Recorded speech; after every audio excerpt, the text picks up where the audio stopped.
Forgive me, Allah.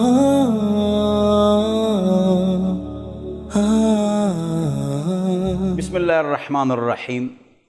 عرفہ کا روزہ رکھیں گے، لیکن یہ 9 ذی الحجہ کا روزہ ہے۔ سعودی عرب میں الگ ہوتا ہے، یہاں الگ ہوتا ہے، لوگ اشکال کرتے ہیں۔ تو یہ 9 ذی الحجہ کا روزہ ہے، تو جو جہاں پر ہے وہاں پر جو 9 ذی الحجہ ہو اس میں روزہ رکھو، انشاءاللہ آپ کو ثواب مل جائے گا۔ دیکھو، سعودیہ میں دن ہے، امریکہ میں رات ہے۔ وہ سعودیہ کے ساتھ 9 ذی الحجہ اگر رکھیں تو وہاں تو رات ہوتی ہے، تو وہ نہیں رکھیں گے۔ یا ہم جب مغرب کی نماز پڑھیں وہ عصر پڑھتے ہیں، عشاء کی نماز پڑھیں تو وہ مغرب پڑھتے ہیں۔ پھر اگلی بات یہ ہے کہ ان کے ساتھ عید اور روزہ، بڑی عید، چھوٹی عید، اس کا مسئلہ کیا ہے، اس پر تفصیلی گفتگو میں کر چکا ہوں، لیکن اس کا خلاصہ میں آپ حضرات کے سامنے سناتا ہوں۔ دیکھو، ہونا یہ چاہیے کہ سعودیہ میں جب عید ہو، ہمارے ہاں بھی عید ہو، وہاں روزہ ہو، یہاں بھی روزہ ہو، ٹھیک ہے۔ جہاں جہاں دن ہے سعودیہ کے ساتھ ساتھ تو اسی طرح ہونا چاہیے، بس۔ جہاں پر اختلاف مطالع ہے،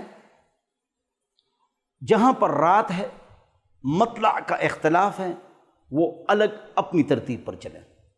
فیجی لینڈ ہے یا اور علاقے ہیں، وہ اپنی ترتیب پر چلیں۔ لیکن یہاں پر مسئلہ کیا ہے؟ امام احمد رحمۃ اللہ علیہ فرماتے ہیں کہ عید اور روزے کے لیے ایک آدمی کی گواہی بھی کافی ہے، وہ حملی ہیں مکہ مدینہ والے۔ یہاں ہمارے ہاں احناف کے ہاں یہ ہے کہ عید کے لیے جمع غفیر زیادہ لوگ، اور روزے کے لیے 2 عادل گواہ ہوں تب روزے کا حکم ہوگا۔ اگر سعودیہ والے علماء کرام، ماہرین فلکیات، تعلیم یافتہ حضرات، اس فن کے ماسٹر، وہ جمع کر لیں، وہ ایک کمیٹی بنائیں، آن لائن دور ہے، اور وہاں پر احناف کے موقف کا خیال کیا جائے۔ کیوں؟ وہ مضبوط ہے۔ وہاں ادھر ایک ایک گواہ، کئی مرتبہ ان کا حج خراب ہو چکا ہے، انہوں نے اعلان کیا ہے کہ حج ہمارا خراب ہو گیا۔ بہرحال وہ احناف کے قول کا خیال کریں، اور وہ لوگ تمام علماء کرام جن کا مطلع، ممالک کا مطلع ایک ہو سعودیہ کے ساتھ، وہ بیٹھیں، انشاءاللہ یہ مسئلہ حل ہوگا۔ ایک عید، ایک روزہ، ایک قربانی۔ اگلی بات، یہاں پر نقصان کیا ہے؟ میں اپنی ذاتی رائے بتا رہا ہوں، اور اس میں غلطی ہو سکتی ہے، بلکہ چلو پہلے سے میں اعلان کرتا ہوں کہ غلط ہے۔ چھوٹی عید میں اکثر حکومت والے غلطی پر ہوتے ہیں، اکثر، اس کی تفصیلی دلائل ہیں۔ اور سرحد والے، KPK والے ہمیشہ بڑی عید میں غلطی پر ہوتے ہیں۔ جب آپ چھوٹی عید الگ کرتے ہیں تو بڑی عید نے کیا گناہ کیا ہے؟ وہ بھی آپ الگ کریں نا۔